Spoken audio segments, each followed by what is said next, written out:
I So consent. I'm going to go ahead and give the introduction here, Okay. and then we'll give it over to you. And Okay. I'm going to basically use what you wrote to me with a little bit of personal insight into things. Okay. Here's what Reed wrote. Reed Kirk Rahlmann is a San Francisco writer, historian, and owner of Small Car Big Time Tours.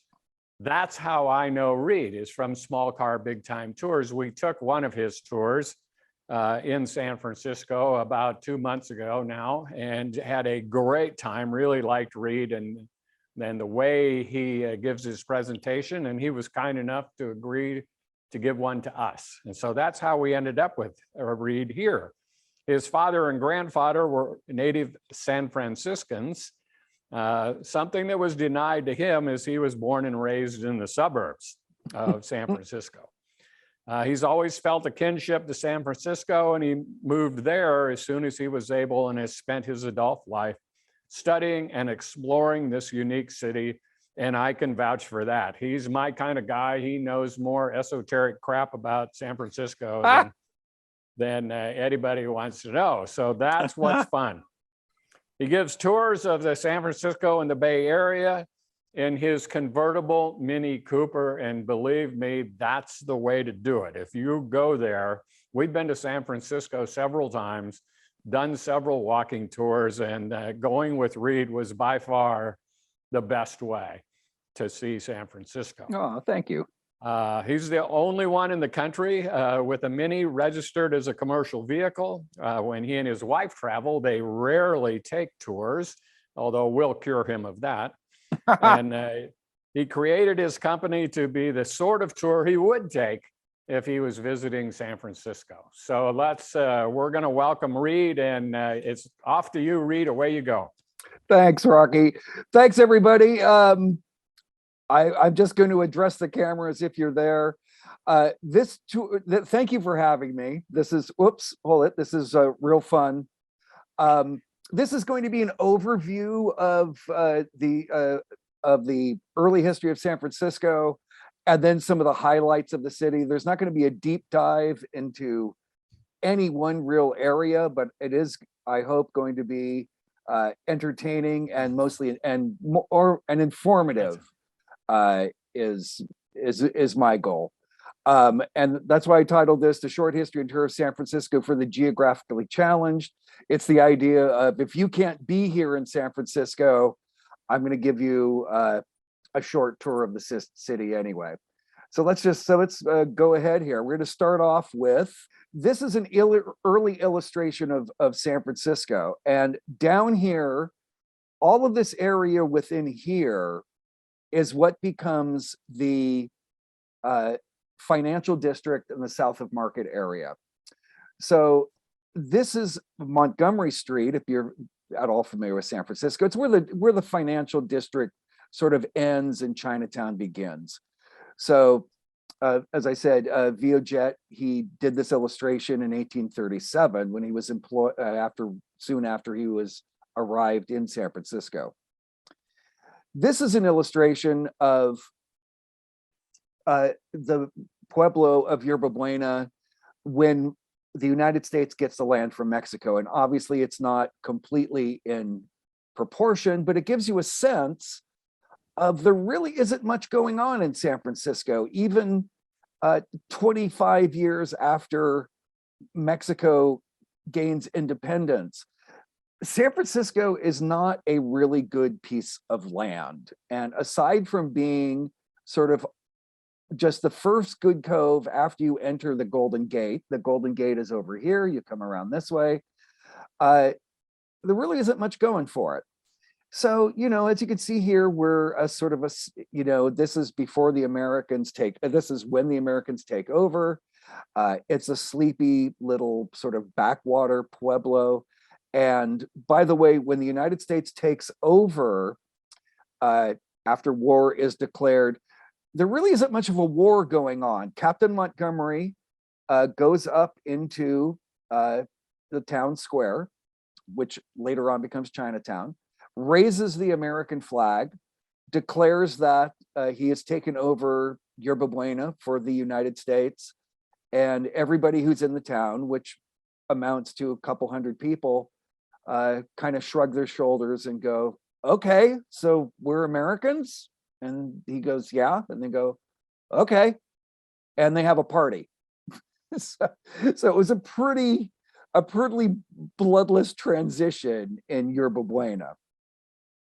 This is another illustration showing this about a year in 1847 after we get the land from Mexico. By the way, by this time, San Francisco has become San Francisco because it was always known as Yerba Buena on San Francisco Bay. And about a year after the United States takes over, it turns out there's another town across the bay that is going to name itself San Francisco. And the business interests in Yerba Buena realized this would be bad marketing to have a San Francisco on a San Francisco Bay. Everybody would assume they're the big port. So immediately a meeting is held. They change the name from Yerba Buena on San Francisco Bay to San Francisco on San Francisco Bay. And the town that was going to name itself San Francisco becomes Benicia. So this is an illustration of San Francisco in 1847, about a year after we get it. And again, this up here is what becomes Chinatown. Up here is what becomes Nob Hill. This is North Beach. And again, this is all in here is Yerba Buena Cove. This eventually gets filled in. And you may be wondering why these ships are way out here. And it's like, well, because this is really shallow. So before piers were built, ships had to dock outside of the cove and row or ferry goods, supplies, and people into the shoreline. This is a map of the original shoreline. So this is what the original shoreline was. And if you come to San Francisco, again, this is the financial district. This is the south of Market area. All of this used to be water, and it is now landfill, and that's where the big downtown skyscrapers are built. This is in 1849. So now San Francisco is starting to grow because in 1848, we go from sad little backwater town to the most exciting port in the world because gold is discovered 100 miles north, approximately 100 miles north of San Francisco, up in the gold country near Sacramento, which is our state capital. And we're the closest port to the gold. So we go from this little backwater place to we start growing rapidly. Again, the cove is not filled in yet. If you're familiar with the Transamerica Pyramid, one of the iconic structures in San Francisco, that's where it would be built eventually, is right there. So anyway, the gold rush, the world rushes in during the gold rush. It wasn't just a California event, a United States event, it was a worldwide event. And this is a photo taken from up here somewhere, looking down into the cove, and all of the ships are starting to pack the cove. It took an average of 5 months to get here, longer if you were coming from Europe. And ships came from everywhere. It was a worldwide frenzy. President Polk, when the gold is discovered and the announcement is made in 1848, President Polk declares to the world, well, to the United States, it gets picked up by everybody else, this is the richest gold strike the world will ever see. He just throws down, this is it. This is the richest gold strike the world will ever see. And essentially the message is, you got to come and get it. And why does he want to do that? He wants to establish a major city on the West Coast. So ships start piling in, sailing into the cove, and they become abandoned. it took an average, as I said, 5 months to get here. The ships come in. The whole time people are on the ship, they thinking, I got to get up to the gold country since somebody's grabbing my gold. So the ships become abandoned here in the Cove. And I wanted to point out something. This over here is Yerba Buena Island, which is a natural island out in San Francisco Bay. This area here eventually becomes Treasure Island. And here's an aerial shot of Treasure Island. This is a man-made island. It was built for the 1939 World's Fair. And the idea was they were going to build this 435-acre island. They were going to host the World's Fair. They were going to tear it down, and that was going to be an annex to San Francisco's airport. But that didn't happen because World War II broke out and the Navy took it over. The Navy gave it back to us a few years ago. But in comparison, so that is the island that is there. This is where it would be in this photo. So this is another photo of more ships clogging the Cove. Hundreds and hundreds of ships clog the Cove, and they're just abandoned. And eventually they get scuttled, they get picked clean of anything useful. There is also several fires in the city which burn a lot of the ships that were out to the Cove, burn them down to the water line. So that is how the Cove gets filled in. It gets filled in with the junk of abandoned ships and with dirt from the hillside. Here's another photo. Hundreds and hundreds of abandoned ships clogging that Cove, which eventually becomes the financial district and the South of Market area. Because San Francisco was growing so fast, sometimes people would just grab an empty ship, drag it to the shoreline. So this is a variation of a very notable image. Here you have San Francisco, and you've got a ship here that's being used for a store. You've got another ship here that's being used as the lobby for a hotel. And just yesterday, I had a guest whose one of his great relatives actually had property near what was the Niantic Hotel. So that was fun. We got to talk history together. Here's another image that I show guests. It's another variation of that same image. And it shows people getting clever with the architecture. But also what I want to point out, is that because the gold rush was a worldwide event, people came from all over the world. They came from Europe, they came from the United States, they came from South America, they came from Mexico, they came from China, they came from Australia, they came from Malaysia, they came from Hawaii. One of the few places few nations that did not participate was Japan, because the emperor had isolated Japan from the West. So Japan did not participate in the gold rush, but virtually every other country did. And so think about that. San Francisco sprouts up as this instant city with people from all over the world. And this lithograph illustrates that. We have Chinese people over here, South Americans or Mexicans here. These gentlemen, I don't know, might be Russians. And then this dark-skinned person, possibly a free northern Black person, possibly a slave brought here by somebody from the South, or he could be Malaysian or Hawaiian. As I said, San Francisco during the gold rush, multicultural, more multicultural than per capita than any city in the United States. So as I mentioned, all of those ships are in the financial district in the South of Market area. When they dig the skyscrapers, they hit ships. And sometimes there is enough intact, they can identify it.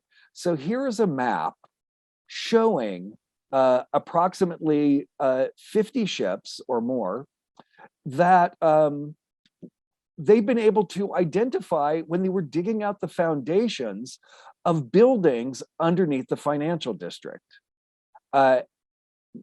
And this is what I love showing people, and I love telling people, when you walk in the financial district, when you walk in the South American area, and you know it's landfill, because as a rule of thumb, if something in San Francisco is flat, it's probably landfill. What it means is you're walking over San Francisco gold rush history. So as you're walking through the financial district and you're looking up at the skyscrapers, under your feet is an abandoned ship. And that ship brought people from on a minimum a 5-month journey from somewhere. So you're walking over early San Francisco history.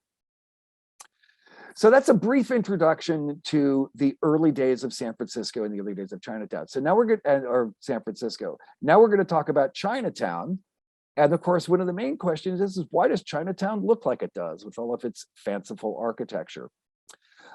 So Chinatown, for most of the early days of San Francisco, it just had architecture of the era. It was Victorian, it was Edwardian. But Chinatown was a ghetto in the definition that a ghetto is a place where a certain people are sequestered and required to live. Chinese people could only own property within the 3 blocks and 6 blocks of Chinatown all the way up to 1947. Up here, this is a map done of Chinatown, of various businesses and houses of sometimes ill repute. So in this map, the green are places you could find Chinese prostitutes. The brown was just general Chinese occupancy. The yellow, opium dens. The pink were gambling houses.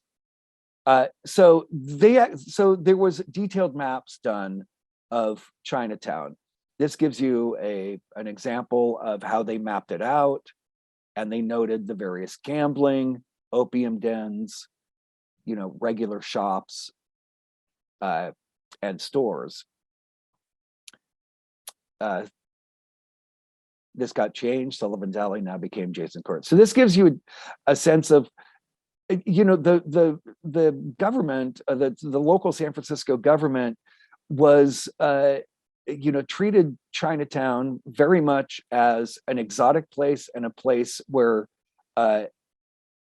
people, they needed to be looked after, not looked after as far as taken care of, but you had to keep an eye on them. You had to know what was going on there. There was always a suspect quality to the Chinese community. So this is Chinatown 1900. Again, just more street life. This is Ross Alley, which is now Waverly. You can see the residents in traditional Chinese clothing. This is after the earthquake. So in 1906, we have the big earthquake and fire, and 75% of the city is destroyed, mostly on the eastern side in the financial district area, south of Market area, and then burning westward up Nob Hill, which I'll talk about later, but also in Chinatown. Chinatown is leveled by the fire. Here's another shot of it. When Chinatown burns down, the city, the Board of Supervisors think, this is great. Now we can move Chinatown out of here. Because at the time, when it was first being built, Chinatown was not desirable. But in 1906, it's the heart of the eastern side of the city. So the city government wants to move the Chinese out. They want to designate another area within San Francisco to be Chinatown and move the Chinese to that area.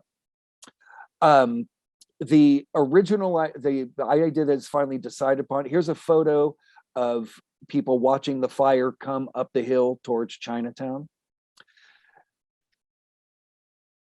Here's another shot in the heart of Chinatown. They wanted to move Chinatown to the southern border of San Francisco County, the border that we share with San Mateo County, the county to ourselves. So the idea will designate that area the only place Chinese people can own property. They'll be out of the way. That solves the problem. until somebody says, well, what if we do that? And the Chinese, rather than just going, okay, they say, well, forget it, San Francisco, we're going to set up Chinatown over in San Mateo County. San Mateo County will get all the tax revenue. So there's arguments going on over where to put Chinatown. Well, into the argument comes along this gentleman whose name was Luk Tin Eli, who was a Chinese American businessman. And he comes to the Board of Supervisors and he says, I have a proposal. I want to start rebuilding Chinatown. I want to do it right away. And I want to hire a lot of Caucasian architects. He did this with the help of this is a photo of him with either his uncle or his brother. And the idea was they were going to hire Chinese architects and they were going to pay them to design buildings like a Chinese fantasy land. So not realistic Chinese architecture, but taking Chinese architectural elements, cobbling them together, putting a Western spin on them, and basically making a Chinese fantasy land that would appeal to Westerners. He goes to China, he raises money, he comes back, he starts hiring architects, and very quickly the buildings go up in Chinatown. And the architects that Mr. Look hires are thrilled, because who else is going to ask them to design buildings like this? And he gives them a lot of leeway. He says, just let your imaginations go wild, as he describes it. I envision this neighborhood to be filled with fairy castles. This is that building lit up in 1908. So you can imagine what a draw this was. Not only was it fantastically illuminated, it was this faux Chinese architecture. It's a style of architecture that becomes known as chinoiserie, which essentially means Chinese style or fake Chinese. Here it is today, that same building. Here are some along one of the alleys in Chinatown called Waverly, which is sometimes called the Street of the Balconies, the Street of the Pagodas. So this whole idea of creating this kind of fake Chinese architecture. Yeah, what's up, Stanley? Oh, am I okay? Oh, okay. Goes around the world. So anywhere you go in the world, Jenny? and you see. Yeah. I didn't get a chance yet to send you something, but we'll both be there. Okay. Whoops. Am I still being heard? I'm sorry, because something bleeded over. Am I still okay? Yeah. I guess so. All right. I heard something. I can hear you. Oh, okay, great. Okay, so anywhere you go in the world and you see the style of architecture, you see it because it happened in San Francisco first. I haven't talked to him, but I Now, would the assume big so. difference between San Francisco's Chinatown and other Chinatowns is that Chinatown in San Francisco is an actual neighborhood, and it still is an immigrant neighborhood. This is the entrance to Chinatown. As it says, built in 1969. There's some wonderful symbolism here. These dragons represent power and fertility, so life and long life. The fish here represent prosperity. And then down here on either side, there's a pair of guardian lions.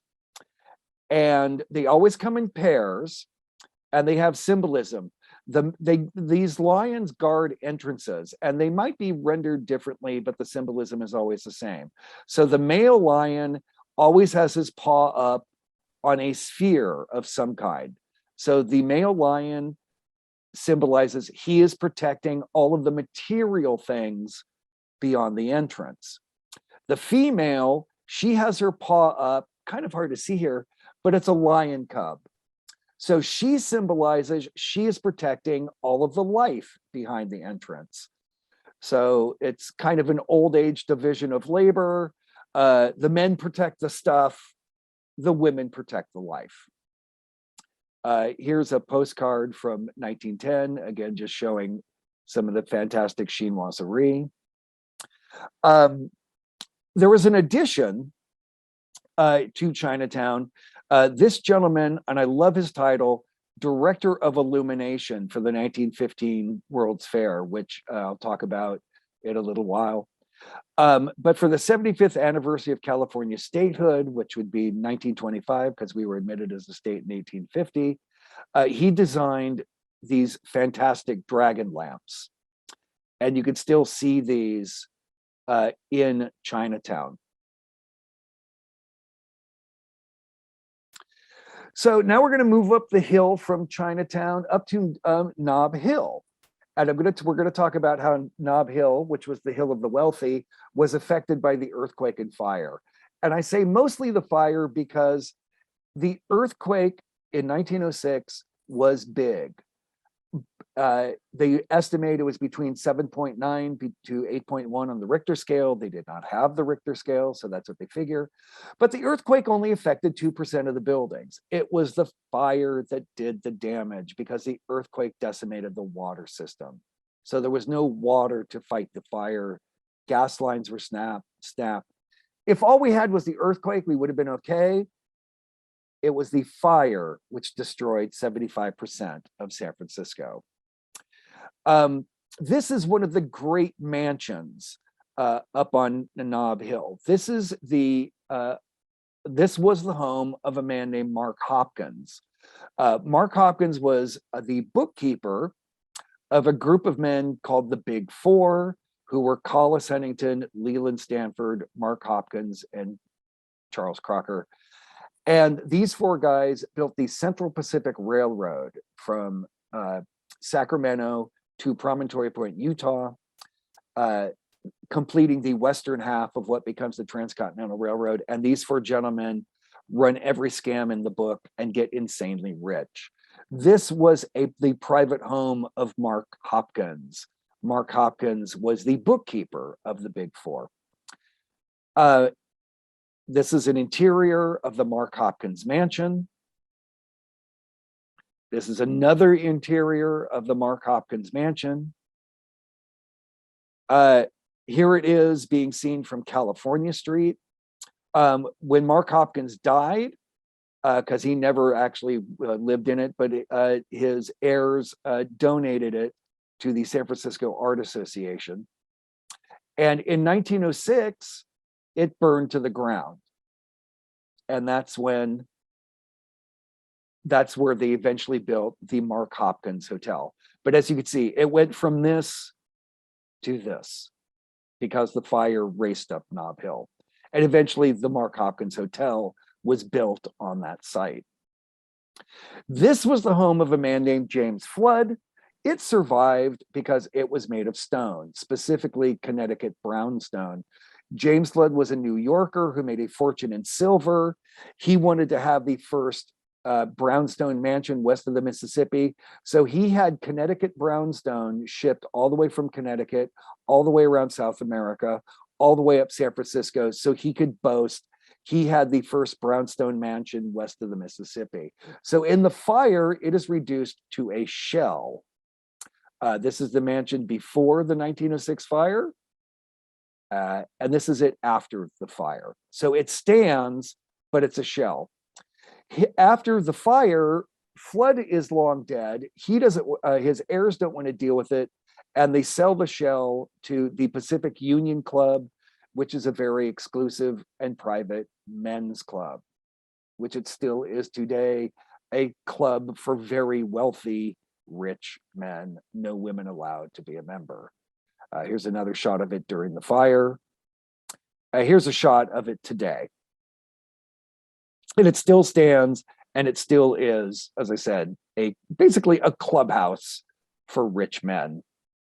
Here's another shot of it from above. Not a bad place to hang out if that's the sort of company you like to keep. This is Charles Crocker. It was another mansion. He built his mansion again in the 1876. This is it here.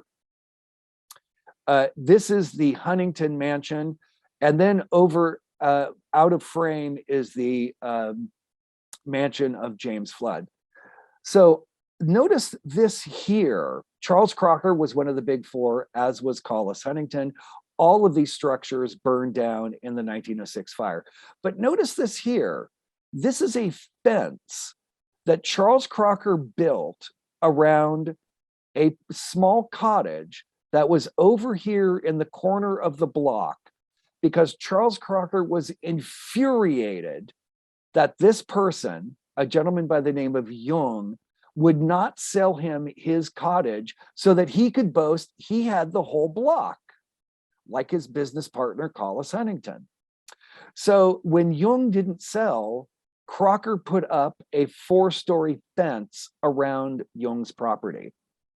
And he got away with it because the city officials, and of course Crocker has everybody on his payroll, he's extremely wealthy, they say to Jung, well, the fence is technically on Crocker's side of the property line, so if he wants to build a big old fence, he gets to. Sorry, you're inconvenienced. Sorry, you're perpetually in shadow. Here's another shot of it from a little further away.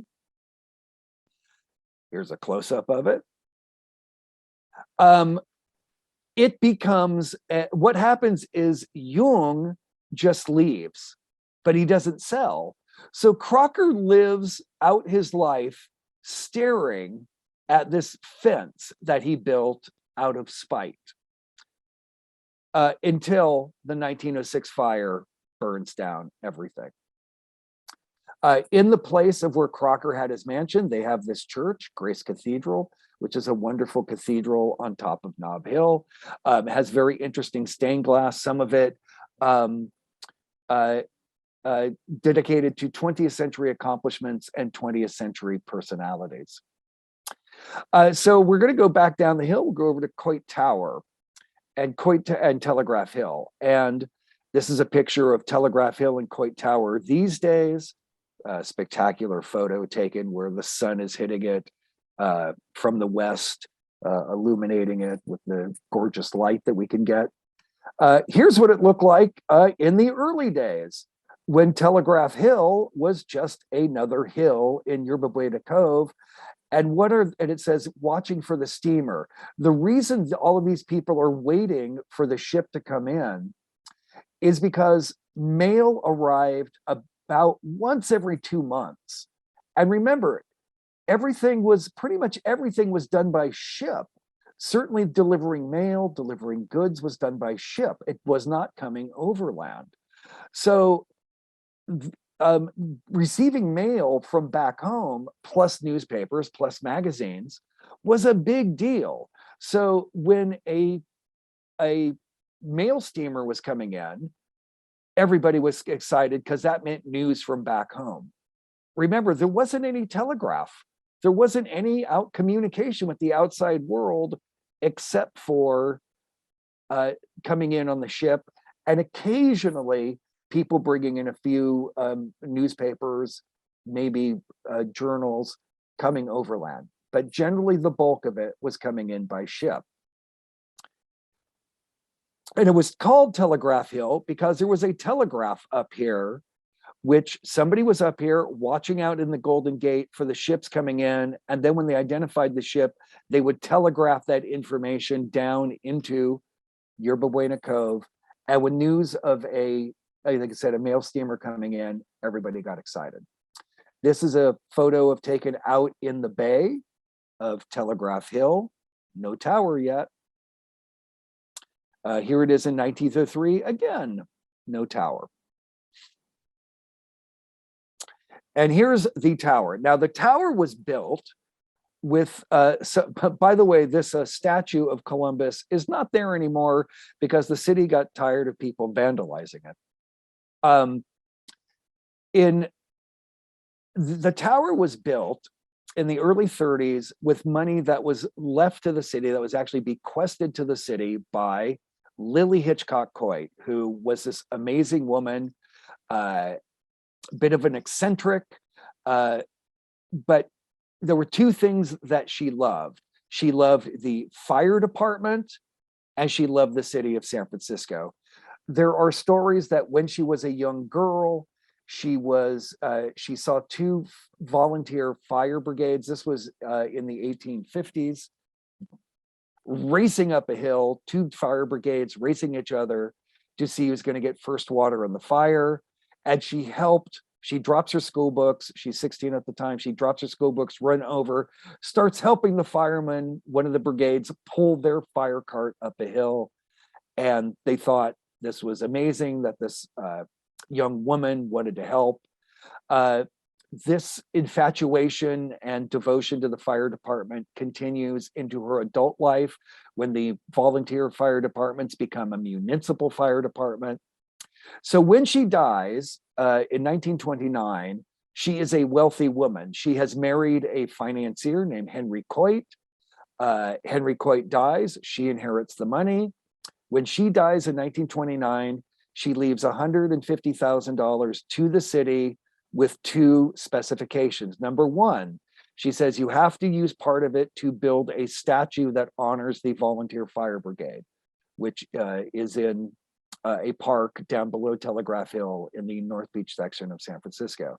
But then she says, take whatever's left over and use it just to make San Francisco, the city I love, more beautiful. So the city takes the rest of the money and puts it on a down payment to building Coit Tower. And Coit Tower is just meant to be a beautiful public building. And inside are beautiful murals from the 1930s, from the WPA project. So these are, if we go back to this one, these murals are down here when you go in the entrance. And fabulous murals. Depicting life in San Francisco, also life in California. Here's a close-up of one of them here, showing workers, showing people buying newspapers, showing some sailors. But there's a secret area inside Coit Tower. There's a staircase because Coit Tower is actually a cylinder within a cylinder.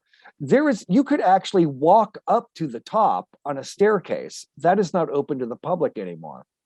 But these murals, originally you could walk from this area down here up to the second floor.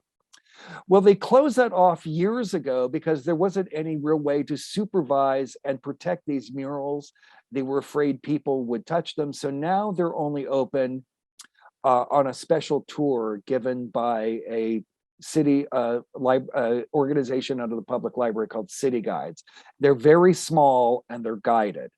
But there is this wonderful hidden staircase. So if you ever make it to San Francisco, try to look up this tour. Currently, they just give it on Saturdays, but it's one of those hidden treasures in San Francisco that's only open a very, very few times out of the year. This gentleman was one of the people who oversaw the opening of the staircase. This is one of the murals. This is an aerial shot of the tower in 1952. Showing the parking lot, showing the view here. Down here is Fisherman's Wharf. This is more of the North Beach area here. This is from the top. You can see it's open. You can take an elevator up to the top and you get a fabulous 360-degree, 15-story view of San Francisco. So also going to talk about another famous site, Lombard Street, which is supposedly the crookedest street in the world. Actually, there is another street in San Francisco, which may be crookeder, but for the sake of the tour, it's the crookedest street. So Lombard Street is on Russian Hill. This is North Beach over here. Up here is where Coit Tower eventually is erected, is up here. This is Lombard Street coming from Telegraph Hill, and you come all the way up here. And this is Russian Hill in the early 1920s. Russian Hill is very steep. And that particular section of Lombard Street was especially steep. And in the early 1920s, automobiles become a consumer item. More and more people can purchase them. They aren't just something that the rich can purchase. And this section of Lombard Street, this is before it is graded, but when it is finally graded, it's very difficult for cars to get up that street. So the property owners asked the city, hey, put in turns. And the city initially did not want to put in turns because it would create all of this landscaping, and the city did not want to pay for the upkeep of this landscaping. Obviously, if you have a street that just runs up straight that way, you don't have to pay for landscaping. So the property owner said to the city, tell you what, if you put in the turns, we will pay for the landscaping. So that was the deal that was struck. And so for almost 100 years, there has been a gardener hired by the residents to maintain this landscaping.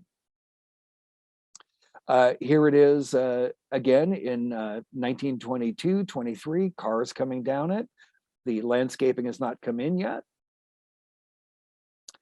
Here it is when it's finally completed. And of course, Lombard Street, being the crooked street, has been an object of fascination and bad drivers. I love the headline 3 as car upsets, which sounds like the car was kind of cranky. Here's that car. I'm not exactly sure how they managed to turn it over, but who knows? Maybe they were going a bit too fast, or maybe they just took it wrong. There it is again. In 1964, there was a magician who was performing in an auditorium and did a blindfold drive. This is him in here down Lombard Street as a publicity stunt.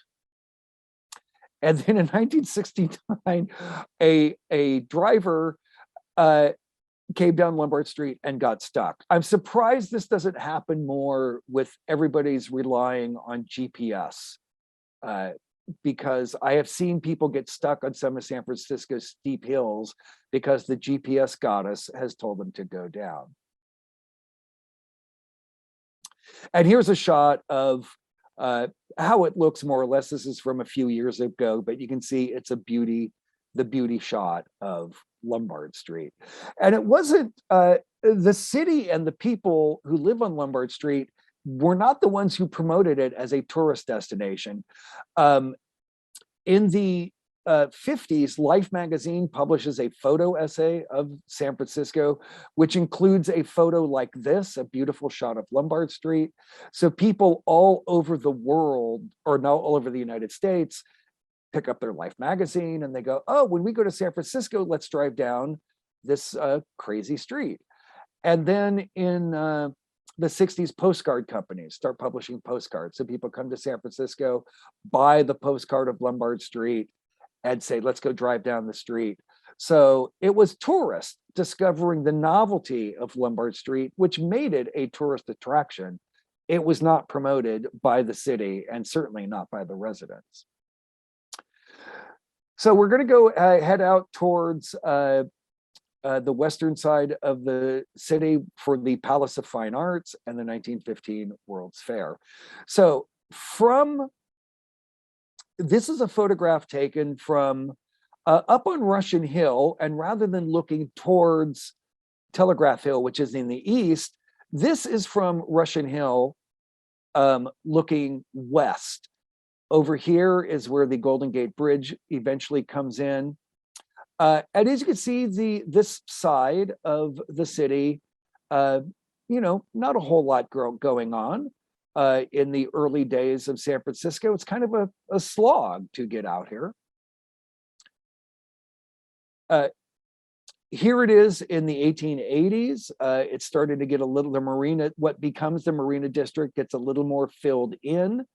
But this area gets filled in for the 1915 World's Fair, which is called the Panama Pacific Exposition. So this area here, 635 acres gets filled in to create 635 acres of flat space so that San Francisco can host the 1915 World's Fair. And here it is, the Panama Pacific Exposition. So up here, this is Telegraph Hill, this is Russian Hill. This used to be water. And in 1915, they built this amazing fair. It was called the Jeweled City.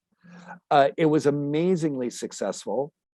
It attracted 12 million people over the course of 10 months. It ran from February to November of 1915. There's online, if you search for 1915 World's Fair colorized, if you go on YouTube, somebody has found old newsreel footage of the fair and colorized it. And it's not the colorization that's so exciting. It's the fact that you get a sense of how big this was. This was really huge. All of these buildings were meant to impress. Here's another shot of it, looking from the southern side of what is Pacific Heights, looking down into the Marina District. This is Alcatraz here. This is Alcatraz before it becomes a prison. This is still where it is a military base. This is the Tower of Jewels, which was the centerpiece. This was encrusted with hundreds of thousands of fake jewels, all of which had a mirror backing to them and was illuminated by searchlights, and you could see it all over the Bay Area. This was the building that people loved most, which was the Palace of Fine Arts. And people in the city loved this building so much that they begged the fair to allow the city to keep it after it had been torn down. And the fair said, well, I'm not sure if you want to keep it. You do realize it's not made out of what it looks like it's made of. It's not made out of stone. It's made out of wood and stucco and burlap. We painted the burlap to look like stone because we're going to tear this down. That was the plan. We're tearing this down. And eventually people wanted to keep it. The fair said, okay, fine. You want to keep it? Go ahead. Here's how it looks as it is being built. This again is what this is after the fair is torn down. This becomes the Marina District. This is the Palace of Fine Arts left intact. This is the Golden Gate, where eventually the Golden Gate Bridge is built. So they tear down the whole fair. They leave the Palace of Fine Arts up. Well, eventually it starts to crumble. As you can imagine, something that was designed to last a year is out in the elements for nearly 50. It's going to start to look really crummy. So the city wants to get rid of it. But what happens is along comes this millionaire, this guy named Walter Johnson, and he wants to save what becomes the crumbling Palace of Fine Arts. And he starts off with $3 million of his own money. They form an organization. They get public money. They get private money. Eventually, they raise enough to save it. And the way that they save the Palace of Fine Arts is they start tearing down the old one. And they build a new one. But the new one, they build out of what it looked like. They build it out of steel and poured concrete and stone. The project began in 1964, and it took 3 years, one more than expected. But this is the Palace of Fine Arts that you see today, and it's made out of steel and poured concrete and stone, not what the old one was, which was wood and stucco and burlap. And one of the things I love about Walter Johnson doing this is he did not insist that this be called the Walter Johnson Palace of Fine Arts. Very few people know who he is. He's one of the great unsung heroes in San Francisco. And the Palace of Fine Arts is just meant to be beautiful public space. When they do build the new one in the back, in the area that had galleries, they do add a 900-seat performing arts space. But other than that, it's almost exactly the way it was. Certainly the structure is, they redid the lagoon. The structure is the same as it was in 1915. Here's a map of the Panama Pacific Exposition, and along with the Presidio. So all of this here is all torn down. Well, the Fort Mason wasn't. Fort Mason was left intact. Obviously, it was a fort. But all of this here is torn down, and that's what becomes the Marina District of San Francisco. Here's an aerial shot of it. Here's the Palace of Fine Arts here. Here's the Marina District here. So if we go a little further along, heading west, we get to the Golden Gate Bridge. And here is a picture of the Golden Gate Bridge being built. It began work in 1930. It was built from 1933 to 1937. Here you can see the Palace of Fine Arts. This isn't the new one. This is the original one. So it's probably starting to show its age here. But here's the entrance to the bay, the San Francisco Bay. And this is only a mile long, which is what makes San Francisco Bay one of the great bays in the world, is that it's a huge bay, and the only way you get in it is this 1 mile stretch of water. The idea of building the bridge, it had been considered a lot. There was not universal support of it. There were ferry companies that made a very good living ferrying cars from San Francisco over to Marin County and back again. But eventually it did get support. So they start building in 1937. And when they start, or 1933, when the bridge is being built, it is an engineering wonder, because it was going to be the largest single span bridge ever attempted. This is what it looks like today. So one of the things they had to do is to build the South Tower, this tower here, they had to put essentially a hole in the middle of the Golden Gate here. They put down a cylinder and pumped water out of it, and then filled it with concrete so that it could support the South Tower. By the way, this was called the Golden Gate. The entrance here was called the Golden Gate by, it was named that in 1846, when the United States gets the land from Mexico, by Captain John Fremont. So this was named the Golden Gate in 1846. Gold was not discovered up in the gold country until 1848, 2 years later. So just as a side note, the naming of the Golden Gate has nothing to do with the gold rush. Named the Golden Gate 2 years before gold was ever discovered. So here's the South Tower, showing it completed in 1935. Here's the North Tower being built in 1936. The main engineer and a promoter of the bridge was a man named Joseph Strauss. And Joseph Strauss was not only a promoter and a designer, this was really his vision of getting this built. He wanted it to be aesthetically pleasing. He also wanted the men working on it to feel safe. They had large nets built under the bridge when they started building the main roadway to catch men should they fall off building the roadway. And this net, which we will see in a later photo, this is 1935 when actually that must be later because the North Tower is built there. Here's the net.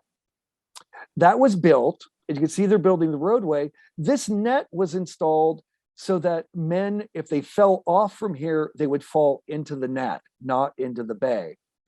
When the bridge was being built, it was estimated that 35 men would die. And they got this estimate.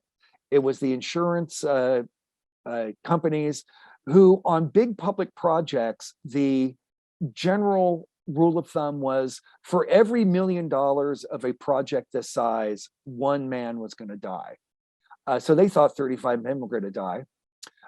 When the bridge was started to be built, there was a gentleman who got knocked off the South Tower when a crane swung around and hit him. And then nothing happened for almost 4 years because of this netting. This netting caught 19 men who fell off of this construction site into the bridge. The bridge was built on time and on budget. And one of the reasons they theorized that it was built so fast it's still with such quality is the workers felt safe. They had not only the net, they had, all the latest safety equipment. So they weren't really fearing for their lives while they were building this. Just before the completion of the bridge, there was a freak accident where 10 men were on a scaffolding on one of the towers. It sheared away from the tower. It fell through the net, and 10 men died when it plunged into the bay. So 11 men died instead of the 30 or 35 that they estimated. Here's another shot of that net that was designed to catch workers if they were to fall off. Here there's some workers here. And here's opening day, which is celebration is a couple days away. And they opened it up as a celebration. Before they allowed cars, they had pedestrians allowed to walk on the bridge, which was a big deal. And 50 years, and here it is again in 1937. Well, in 1987, they thought, hey, it's the 50th anniversary of the bridge. Let's do something fun. We'll let people walk on the bridge. So the idea they were going to shut down the bridge in the early morning, let people walk on it. Then they were going to ask them nicely to move to the sides, and they were going to have a ceremony. Oh, by the way, in 1962, there was this idea that our public transportation system, BART, was going to run under the bridge. That never happened, unfortunately. Would have been great if it did. Here's another. They were going to have another lane at the bottom. Fortunately, that didn't happen either. But getting back to people walking on the bridge, this is a photograph taken on May 27th, 1987, where they said they were going to open up the bridge to allow people to walk on. And as you can see, they really didn't expect a lot of people to come, and a lot of people did. This, as I will show you later, it was packed. These are people waiting to get to the bridge. Here's the bridge.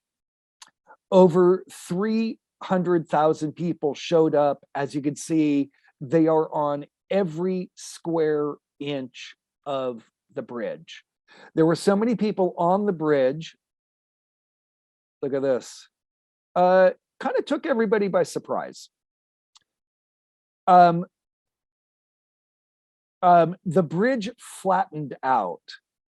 The bridge has a curvature to it. Here, you can sort of see it. When these people got on it, the bridge flattened. And there was this idea that they were terrified. It's not supposed to flatten out. They were thinking, oh my God, should we tell people the bridge is fat to get off as fast as possible? They were afraid it would cause a panic. Fortunately, they didn't. People just moved off. Eventually, the bridge was fine. When the bridge had its 75th anniversary, the first thing that the city announced was nobody gets to walk on the bridge. This is just an aerial shot of San Francisco. I hope you've enjoyed this tour. as I said, a tour that you could take from not being in the area. And should you come to San Francisco, think of me and Small Car Big Time Tours. I don't know if we have time for questions, Rocky. I'm happy to answer any questions if anybody has questions. Whoops.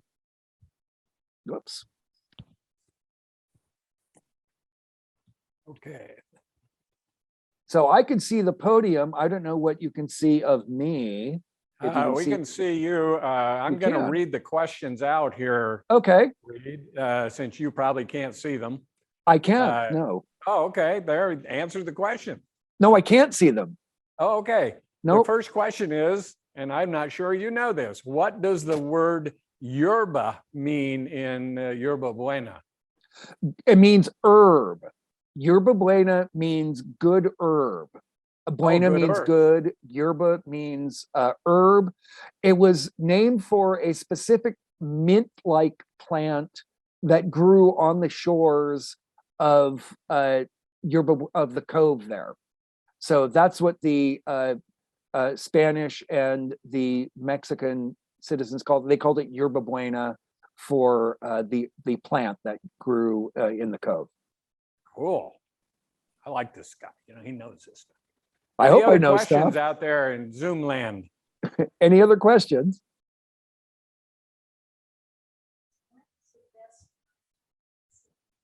When is the best time to visit San Francisco? Oh, great question. Well, weather-wise, we're blessed with really good weather all year round.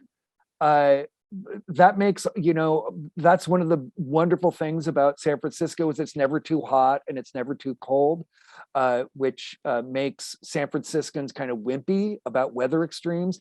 Like in the next few days, there might be what we call a heat wave where it's going to get up into the 90s. And when it gets like that, San Franciscans tend to be very cranky. I personally whined like a spoiled child because it's too hot.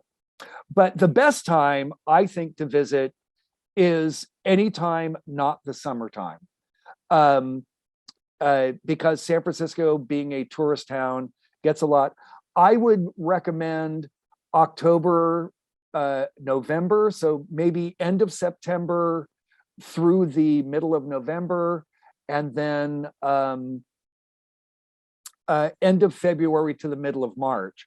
But you don't, but if you come, you know, November, December, January, February, it's not as if it's going to be hideously cold or miserable or snowy or anything like that.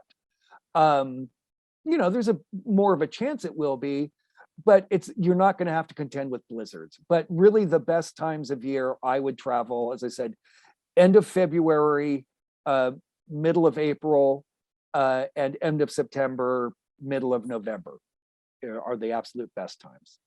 Thanks, Reed. Anybody else?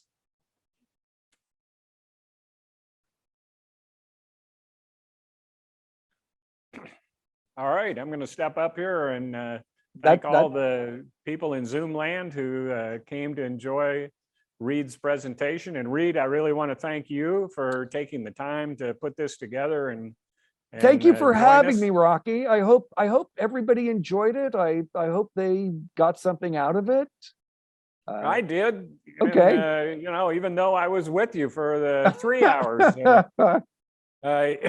you know, we really enjoyed your company, and this is the kind of thing we in ALL, the Association of Lifelong Learners, we learn the details and things here you don't get any other place unless you have somebody who's there and understands it.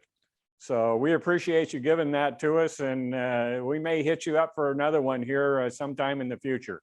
That'd be great. I have a couple more. So, all right, thanks a lot, Reed. Thank you. Take care. Good night. Good night.